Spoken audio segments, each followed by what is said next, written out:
రమణ మహర్షి ఒక రోజు నార్మల్ గా మీకు ఇది గిరి ప్రదక్షిణ చేస్తూ ఉంటాడు. ఆయన అరుణాచలం పోయారు మీరు చాలా మంది పోలేదు, అరుణాచలం పోలేదా మీరు? అరుణాచలంలో రమణ మహర్షి గిరి ప్రదక్షిణ చేస్తుంటాడు. గిరి అంటే కొండ, శివుడు, సాక్షాత్తు శివుడు. గిరి ప్రదక్షిణ చేస్తుంటే ఒక రోజు ఆయన శిష్యుడు అంటాడు, నేను కూడా నీ ఎంబడొస్తా అంటే సరే రా అంటాడు. ఇద్దరు కలిసి గిరి ప్రదక్షిణ చేస్తుంటారు. చేస్తుంటే రమణ మహర్షి కొంచెం దూరం పోయిన తర్వాత ఏం చెప్తాడు అంటే, కొంచెం బట్ట నాకు గోచుకుని కొంచెం బట్ట చింపి పట్టుకో అని చెప్తాడు శిష్యుడికి. శిష్యుడు బట్ట చింపి పట్టుకుంటాడు. కొంచెం దూరం పోగానే ఏమైపోతాడు అంటే ఒక రాయి వచ్చి రమణ మహర్షి కాలు మీద పడుతుంది, రక్తం వచ్చేస్తుంటది రమణ మహర్షికి. ఆయన ఏం చేస్తాడు, చేతిలో పట్టుంది కాబట్టి దాన్ని మనం కట్టేస్తాడు. కట్టేసిన తర్వాత డౌట్ వస్తుంది, మనకు వచ్చినట్టు డౌట్ వస్తుంది. నీకు ఆల్రెడీ తెలుసు ఇట్లా గెలిపోతే రాయి వచ్చి మీద పడుతుంది అని చెప్పి, మరి అట్లా గెలవాలి కదా, ఎందుకు ఇట్లా గెలవైనావు అని అడుగుతాడు రమణ మహర్షిని.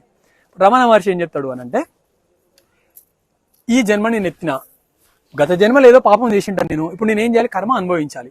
ఇప్పుడు నేను ఇట్లకెళ్ళి తప్పించుకుందామని చూస్తే రేపు అట్లకెళ్ళిపోతే పెద్ద రాయి వచ్చి పడుతుంది నా మీద, అందుకే నేను జరగలేను. అప్పుడు ఆ శిష్యుడు అంటాడు, మీరంటే మహానుభావులు, గొప్పోళ్ళు, ఋషులు, మునిలు, మాతోడు కాదు కదా, మాకు ఏదైనా కొంచెం డిస్కౌంట్ ఉందా అంటే ఉంది అంటాడు. సివిఆర్కి తక్కువ వేసి ఉంది, ఏంది అని అంటే రామనామము, భగవంతుని యొక్క నామం చేయండి అని చెప్తాడు.